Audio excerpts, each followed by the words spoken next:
If you're a real estate investor and are wondering how to raise and leverage private money to make more profit on every deal, then you're in the right place. On Raising Private Money, we'll speak with new and seasoned investors to dissect their deals and extract the best tips and strategies to help you get the money, because the money comes first. Now here's your host, Jay Conner. Welcome to the Smart Connector podcast. It's great to see you here. So I have such an exciting guest for you, Jay Conner. Welcome, Jay. Hello, Jane. Thank you so much for inviting me to come along on your show. Yeah, you're very welcome. And what's even more exciting for me is that Jay has an incredible Southern accent, which I absolutely love. And he's in North Carolina, aren't you, Jay? Yes, right here on the eastern coast, on the coastline here at the beach in a real small town called Morehead City, North Carolina. Only 8,000 people are in Morehead City. Wow.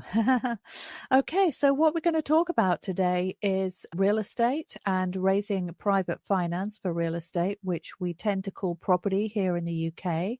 So this is a very interesting topic to a lot of people in my audience. We were just talking about that beforehand.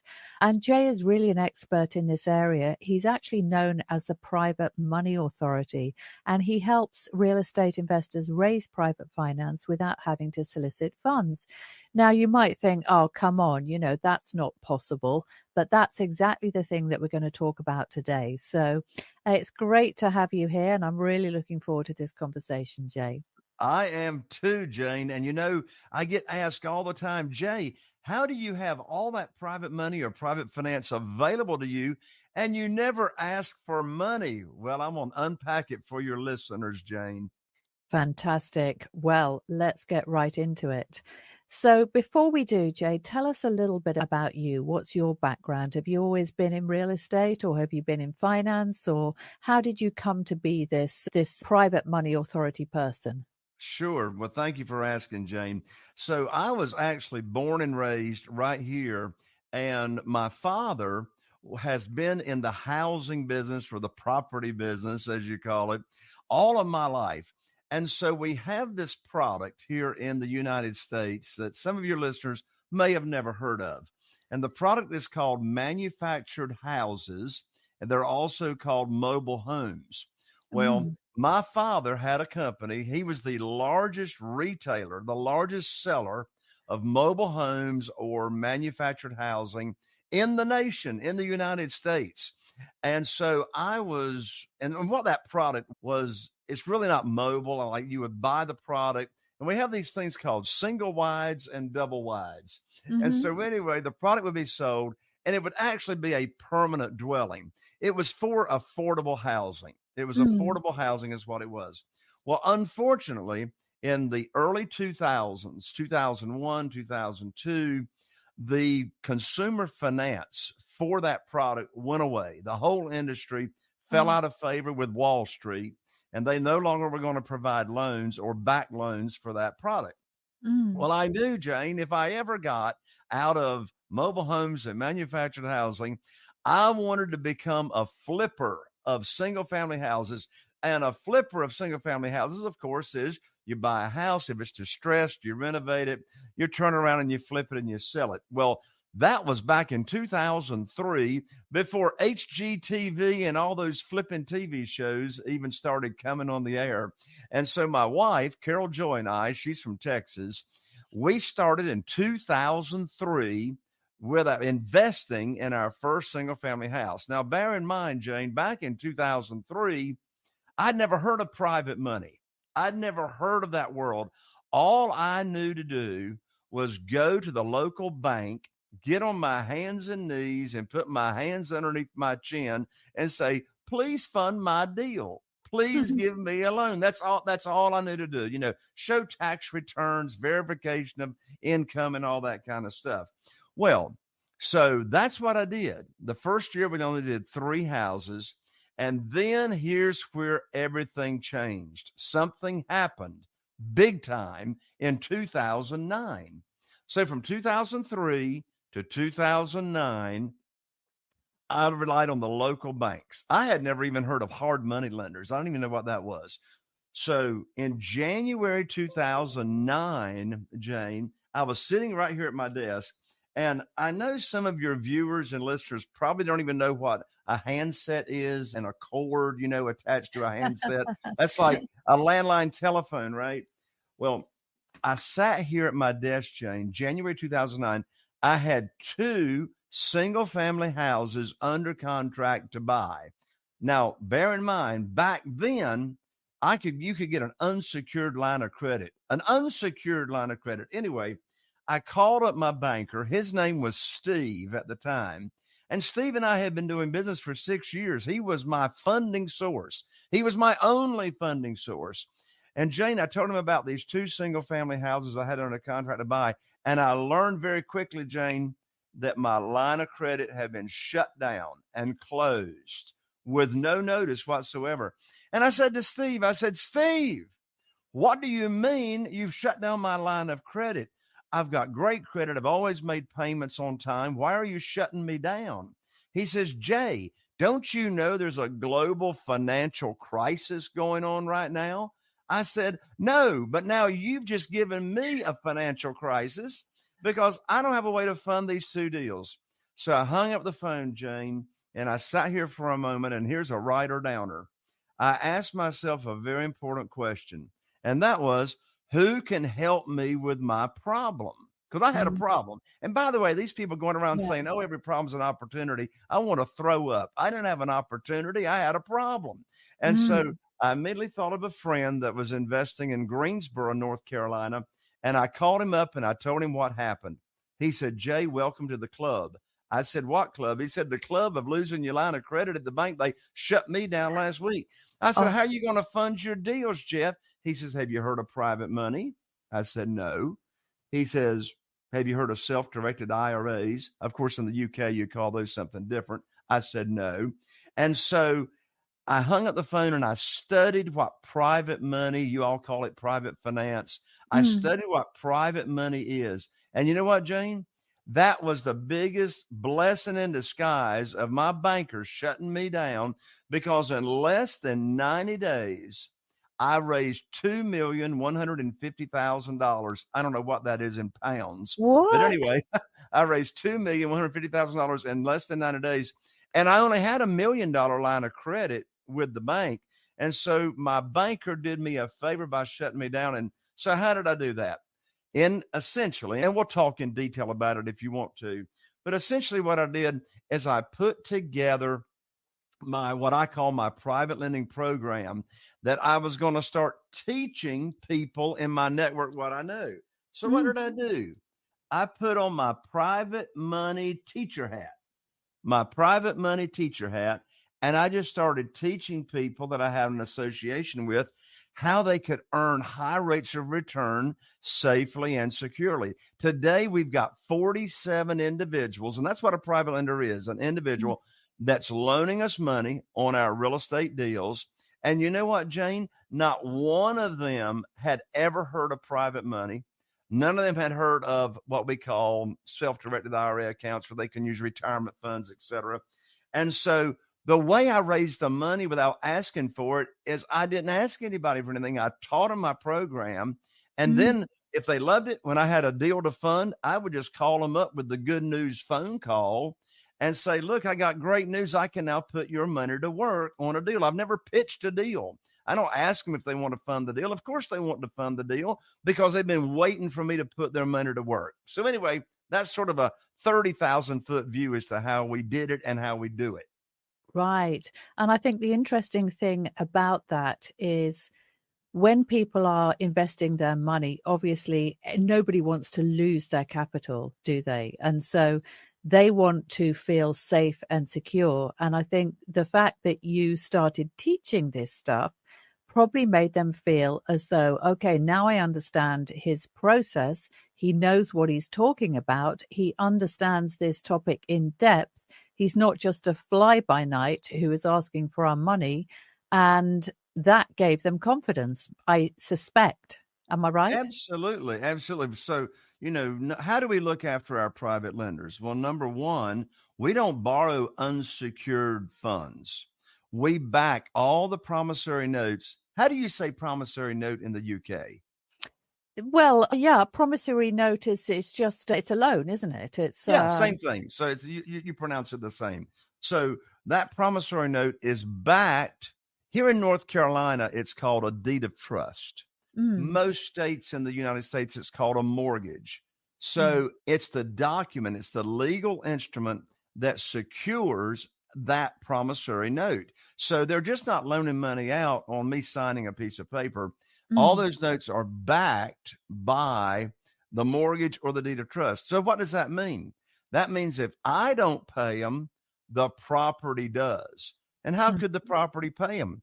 We have a very conservative loan to value to where we don't borrow more than 75% of the after repaired value of the property. So that really keeps it safe for the private lender. Mm. Okay, so I get that. So 75, you don't borrow more than the 75% of the finished Of the product? finished. That's Yeah. correct. Yep. Okay. Right. I get that. So therefore, they know that there is, even if things went horribly wrong, the property would be sold. And over here, we would say a second charge. I don't know whether you have that kind of thing, but so it would be secured against that property. Yes, exactly. It works the same way. Exactly. Yeah, yeah. Okay. Well, that sounds really fascinating because, as I said, in my network, particularly here in the UK, we have a lot of real estate investors who are still relatively early stage. They're building their portfolios, or maybe they're looking for finance for maybe a small real estate development project. And so they would be very interested in this. I think the challenge that a lot of them find is actually getting those deals that stack up in terms of the numbers that you're talking about. That is quite challenging because, yeah, somehow you have to get a very good deal in the first place, don't Oh, you? absolutely. Well, the two most popular questions I get from new real estate investors is how do I find the deals and Hmm. how do I fund the deals, right? And that's the same here. I mean, in the United States right now, there's nothing in the multiple listing service. There's no inventory. And that goes for finding something to rent or finding something to buy. So all the marketing that we do here in our local area and also in my mastermind group that I share with my members, Mm. everything we do is targeted towards owners of properties. So doing business directly with the owners instead of trying to rely on the multiple listing service. I don't know what you Hmm. call it in the UK, but that's where realtors list their properties, right? Yes. For everybody to see them. And since there's nothing in there, then I mean, I do Google ads, I do Facebook paid ads, I Mm-hmm. do direct mail campaigns to everyone facing foreclosure. I do SEO, search engine optimization on my websites. Hmm. So in today's market, you can't be relying just on one or two funnels to have your deal flow coming in. Yep. Okay, right. So that's very interesting because essentially you are using lots of marketing channels. You're not just going over here. People would go on this search engine called Rightmove, and what you're saying is that's where obviously all the listings are. That you invest in marketing through channels that any business would invest in marketing in order to get that direct response from the people who have the deals. In other words, the owners Yes, of the properties who need to have exactly. they need to move fast, or they need something to happen much faster than they would if they put it on the real market. Exactly. Jane, let me share this while I'm thinking about it. And Yeah. that is one of the big secrets. I mean, this is like a very foundational part of being successful in attracting private money. Mm. And that is the mindset of the real estate investor that's looking to raise the capital. Okay. You see, I hear all the time, particularly from newer investors, they fear rejection. They fear they're not going to be able to, talk anybody into doing this and all that. And we have to eradicate that. First of all, here's my question. How can you be rejected if you're not asking anybody for anything? You're not asking them for money. you have to have the mindset of leading with a servant's heart. Yeah. Okay. Leading with a servant's heart. And that's in everything we do. That's in talking with our sellers of properties. That's in talking with new potential private lenders. Lead with the servant's heart. And what I discovered when I started, I started raising it in January 2009. What I discovered was I am going to be making a huge impact in these individuals' lives that are loaning their money out on our deals. Well, Mm. we had a number of elderly and retired people that came on as private lenders.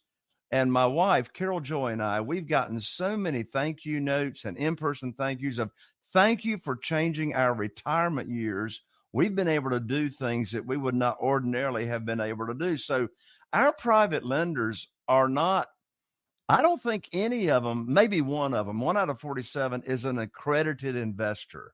All of them are just ordinary people that have retirement funds. We've even had children under 18 years old that received an inheritance from grandparents that came on as private lenders. So and how do I lead with a servant's heart? Again, I'm back to my teacher hat. If I'm just sharing with people how they can earn high rates of return safely and securely. And I tell you over here, the stock market is so volatile. They're Mm. sick and tired of the stock market. And so they don't have to worry about their investment amount like losing value. And so again, the mindset, you're serving, you're leading with a servant's heart. And by the way, here's another writer downer. Desperation has got a smell to it. And what do I mean by that? What I mean by desperation has a smell to it. The worst time to be looking to raise capital and raise finance is when you've got a deal and you need money for that deal. That's why I preach and practice still to this day. Focus on getting the money lined up first. There's Mm-hmm. always going to be deals. There's always going to be deals. And Mm. think about how much more confident, how many more offers you're going to make on properties when you've got the money already waiting to be used. Yes, that's a very important point. And I've had clients actually in my program. Some of my clients are real estate investors. And I've had some in my program that have been in the situation where they've had a really good deal and they've had to find private money very fast. And it's not a situation that I would want to be in myself, because it's Very stressful, stressful, particularly if very they put stressful. their yeah, and a lot of the time they will have put some of their own money in to secure this deal as well. And yeah, it's difficult, isn't it? Yes. Well, over here in the U.S., a popular thing, and I'll call them gurus, real estate Yeah. investing gurus, right? Mm. And so I've heard it so many times. And I tell you, Jane, it just makes me want to throw up every time I hear somebody give this advice. And what they'll say is they'll say, oh, just get the deal under. I bet you've heard this. They'll say, Yes. just get the deal under contract. The money will show up. Yep. And I want to say, where is the money going to show up? Is it just going to like rain out of the cloud or something?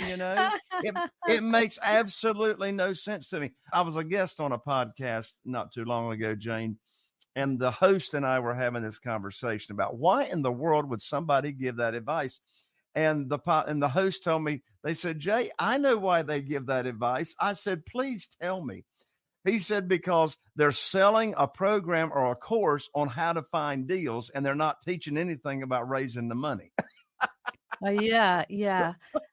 And I think the other thing that I think tricks people a little bit is people get very excited about the idea of finding deals. It captures their imagination because they think, oh, I'm going to make this house really beautiful. I'm going to make loads of money. I'm going to sell it and I'm going to get rich and all of those kind of things. So they're all excited because essentially they're the buyers. They're in buying mode when they're in that situation. They're buying their house. They're going to be buying all the refurbishment. They'll be hiring all the people. And so it's always much more fun to be a buyer than a seller. Whereas when you are raising finance, however you do it, you don't have that same feeling of being the buyer. And so people don't really think that through. And they just think, well, I want to be the person that finds the deals. And so they go into these courses and then they learn how to find a deal. But you're quite right. And everything you say resonates. You've got to learn how to raise the finance. You've got to. Otherwise, Exactly. there's no And point. And Jane, I would suppose over there in the UK, here in the United States, we talk about one way you can fund real estate is by using creative methods such as subject to the existing note, a seller financing. I suppose you have those types of strategies as well in the UK. But I do. I mean, I've bought a lot of houses. We call it buying on terms, is Hmm. what we say in the US, buying on terms. And sometimes I'll hear new real estate investors say to me, they say, Jay, I don't need any private money because I just want to buy properties on terms with the seller taking a note back and selling to me, with seller financing, or they'll transfer the deed to me in the title subject to the existing note and I'll make their payments for them. And I've done a lot of that. But you know what? After all these years, of course, I've reviewed thousands of property lead sheets from Hmm. potential sellers. And Hmm. here's my statistics. And I'm a pretty good negotiator. My Hmm. statistics show that only 13% of those property owners will actually sell to me creatively or on terms. Well, of course, what do the other 87% of those sellers require? Yes, all the money. So, of course, that's where the private finance or the private money comes into play. Yeah, that's a very powerful statistic. Okay, well, that sounds great. So we've got a question here which says it's really interesting with private equity investing being an asset. Most difficult is to make connections to these private lenders. And Mm, this is something that I hear a lot. If you are, let's just say, you don't necessarily associate with maybe the people that have the money. Let's say you just started out in your journey and most of your friends and the people you associate with are just regular working people. What would you say is the best way to actually start making connections with those people that do have the money, that's an Jay? excellent question. And I get that question all the time too. Sometimes my members will say to me, they say, Jay, all my people and my connections are broke. They ain't got any money. And of Yeah. course, of course, to begin with, I don't believe them. I think that they're dealing with a fear thing. But let's say that's true. Well, let me answer the question this way. There's three primary categories of people that can be or are private lenders, individuals. So the first category are people that you already know and you have a connection with. The second category of potential private lenders is what I call your expanded market or your expanded network. I'll come back to that in just a second. And the third category of individuals, private lenders, are what we call existing private lenders. They are already a lender, they're already loaning money out. How do you find those people? So let's come back to the Uh-huh. expanded market. And I teach this all the time. And Jane, I know you've heard this and said it plenty of times yourself, but there's a direct correlation. We know this. There's a direct correlation with how strong and powerful your network connections are to your net worth, of course. Yeah. So I spend a lot of time teaching my members how to expand your network of people Hmm. and connections very quickly. Yes. So one of my and part of this is getting involved in the community. Here we are back to serving again. We're back Hmm. to serving, right? Leading first. And so we have an organization here in the United States, and I'm guessing it's also in the UK, and it's very powerful. Do you have in the UK, Jane, an organization called Business Networking International? Yeah, BNI, yes. yeah. Ivan Meisner, started BNI. I've been very involved in even our local BNI here. Well, I recommend to my members, if you want to grow your network, join BNI. I have raised millions of dollars by just being involved in the local BNI network. Now, our local BNI is small. Of course, in a city, you can have a lot of different BNI, groups, Mm. but the way BNI works is you join the local group. Of course, you have to apply, you have to be approved, And odds are you're going to be the only real estate investor in that group. Now, there'll be realtors or a realtor, but the neat thing about BNI is there's only one seat per category of, person. And so BNI, I mean, you will grow your connections so quickly because the purpose of BNI and being a member of BNI is to share leads and pass leads to each other, right? Mm. As far as what you're looking for. And one powerful thing about BNI is you have the weekly meeting, but then you're encouraged and even required to have what's called one-on-ones. And a one-on-one is you meet one of your other fellow BNI members for lunch or for coffee or for breakfast or whatever. And you learn from your fellow BNI member what it is they do, what's their ideal client, who are they looking to get in front of, and vice versa. You share who you're looking to get in front of. So I used BNI not only to network for real estate deals and properties, but I Mm. used it primarily to offer my private lending program. And when I say private lending program, I'm not talking about a course. I'm talking Mm. about what is the private lending program that we're teaching and offering to potential private lenders. So I would Yeah. just simply say to my BNI member, when you hear, so there's a magic phrase here, Mm. magic Yeah. phrase that we Mhm. use for not asking. It's called, I need your help. I need your help. And so what I just say to people is, I would say, when you run across someone that is complaining about their investments, complaining about getting no money on a certificate of deposit at the local bank or the volatility of the stock market, would you refer them to me and I'll show them how they can get high rates of return safely and securely? So get involved. If it's not BNI, the Rotary Club, you got Rotary Club International, right? That's more of a longer term play. Because that's a civic group. But that's a long answer to this short answer. Join networking groups. Yeah, yeah. So I think the interesting thing about that, and I can only really talk from my own experience here in the UK, is that a lot of investors will go to property networking groups or real estate networking groups, as you would say. And the issue with that is that they go along because it's an educational thing as well. So there will be people talking about how to find deals or how to get a really good deal or how to work with, a great broker or something like that is obviously of interest to them, how to turn a house into an Airbnb or something like that. But the problem they have is that everybody who is there is that they're all real estate investors or they're all looking to be real estate investors. And I've sometimes said this to my clients as well, is that, I mean, because I've done a little bit of this as well.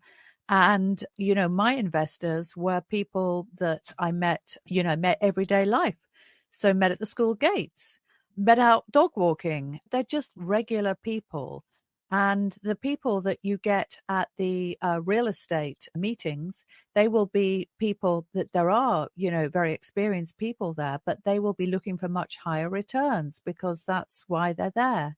Whereas it's the regular people, isn't it, who Oh they're yeah, not. Yeah, that's the key, Jane. I mean, yeah, and I didn't get to the third category. So oh the yeah. third category of private lenders are what you just said. They are existing private lenders. They're already Mm, loaning money out. Well, that's a whole different game. That's uh-huh. a whole different conversation because you see, when you're talking to an existing private lender, you're not putting on your teacher hat.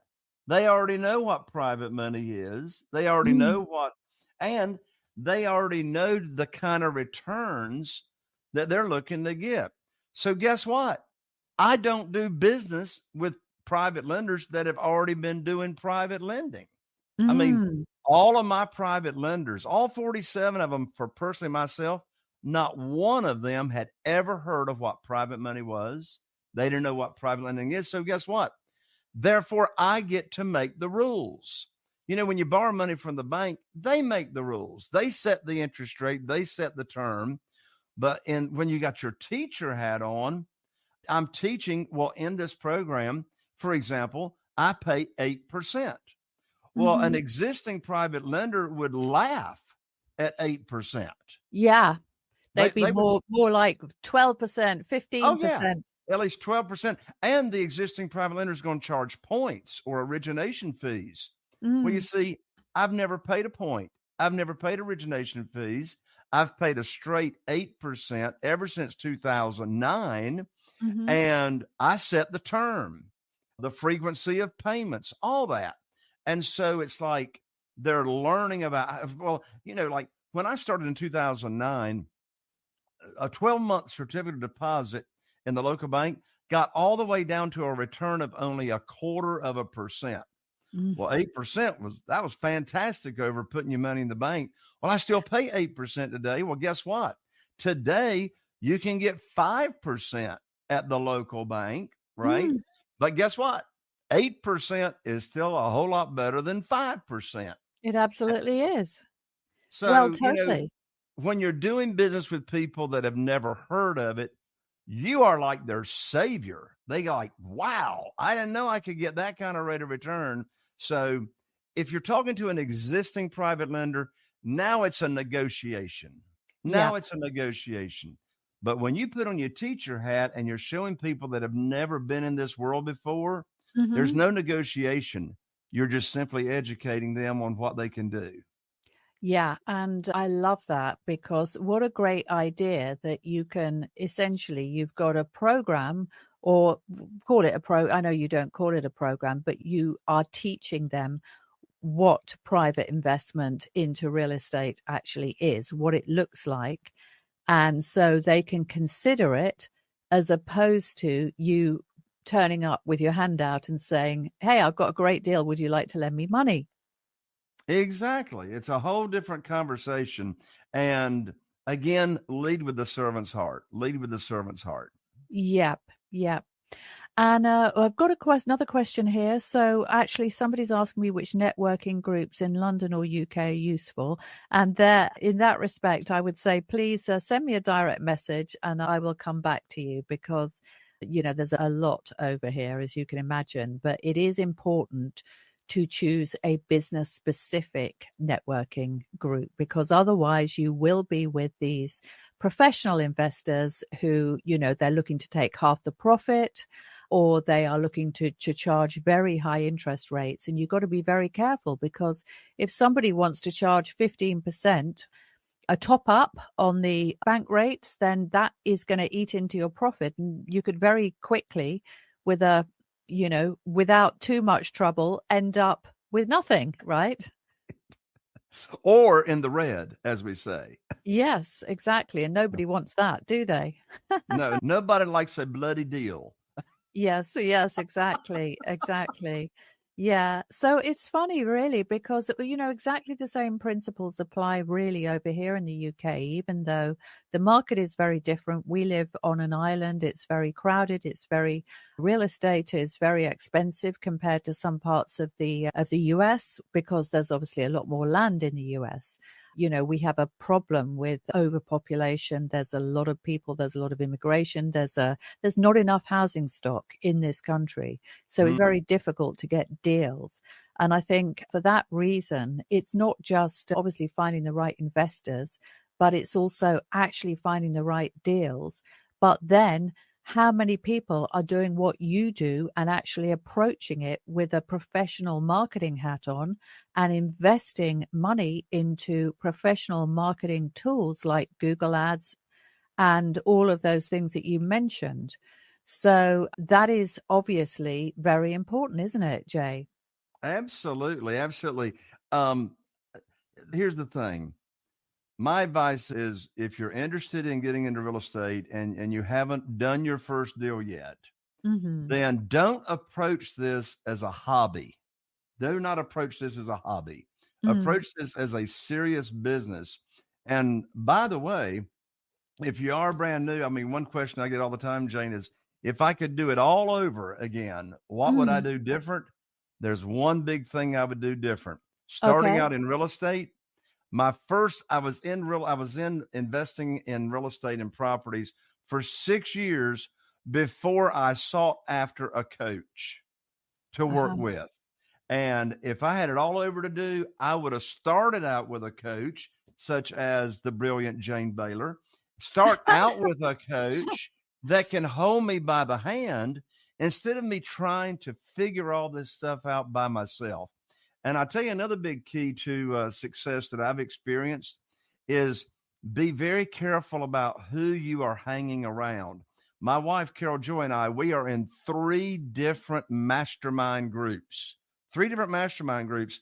And Jim Rohn, and they're all real estate investing.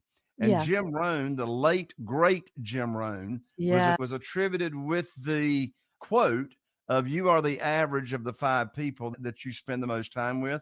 So you want to be very intentional. You want to hang around people that are like-minded. And if you need some suggestions on what groups to get involved with and be like-minded, Jane Bayler can tell you, Oh, particularly in the thank you. UK. Yeah, definitely. And I think that's very interesting because I love that quote. And in fact, I'm a big fan of Jim Rohn for so many different reasons. So a very important quote, but I think it often gets misinterpreted. And I've heard people say you're the average of the five people you spend the most time with.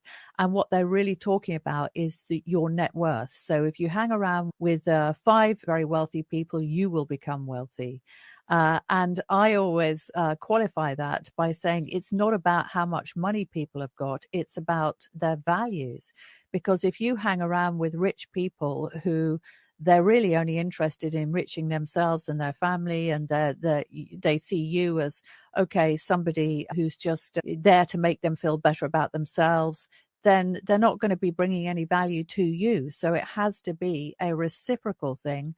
You have to show up with value. They have to have value to give to you. And that value can't be measured in the first instance in monetary terms. I don't know if you'd agree with that, Jay. Oh, I agree with it 100%. And I'm so glad in fact, when you said it, I just got a chill down my back because it was Oh, so meaningful. And I'm glad you really explained that because that's so true. That is so true. For you to have a meaningful relationship with someone else, it's a two-way street. It's a mm, two-way street. always. And as you just pointed out, Jane, the foundational values. I mean, what's really important to you? They got to sync up or it's not going to be happening. Definitely, definitely. Yeah. So, Jay, you've got a couple of giveaways, haven't you? Would you I like do. to talk about those, which is Ab- amazing? Talking about absolutely. values. Yeah, and Absolutely. value.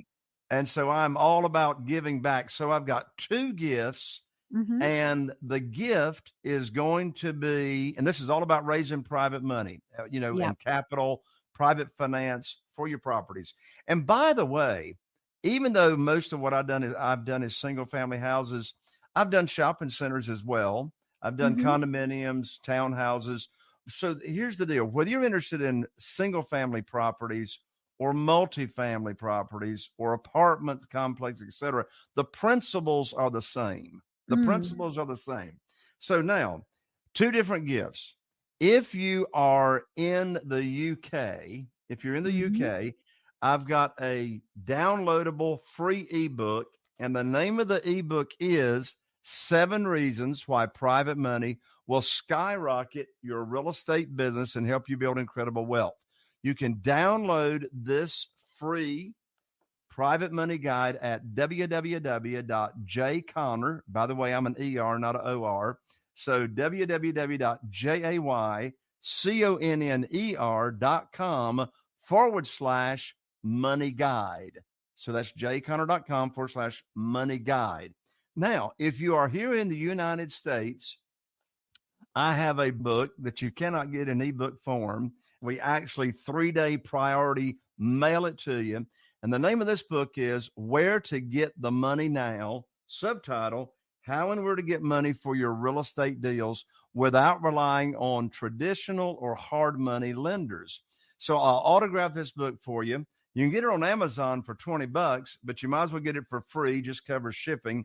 And you can get the book. I'll rush it out to you at www.jayconner.com/book. B-O-K. So jayconner.com/book. We'll 3-day priority mail it to you. Well, that's fantastic, Jay. And what we're going to do is we'll put that in the social media post. So this is obviously going out as a live stream. So we'll make sure that those links are either in the comments or in the posts themselves.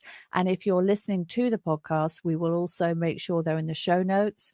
So make sure you grab yourself a copy, whether you're in the US or elsewhere in the world. Ebook if you're elsewhere in the world, and a physical copy, which is amazing because it's always lovely to have something you can hold in your hand, right? If you're in the US. Absolutely. Jane, thank you so much for having me on. What a lovely conversation with you. Oh, yeah, it's been so great. And at the beginning, you weren't really sure whether what you had to say would be right for my audience, but I can tell just from the comments in the live stream that it's really hit home. And thank you so much, Jay, for creating so much value today. It's been amazing. Thank you. You are certainly welcome, Jane. Thank you for having me. Bye-bye for now. Are you feeling inspired by the knowledge you gained in this episode? Then head over to jconner.com/moneyguide. That's jconner.com/moneyguide and download your free guide that shares 7 reasons why private money will skyrocket your real estate investing business right now. Again, that's jconner.com/moneyguide to get your free guide. We'll see you next time on Raising Private Money with Jay.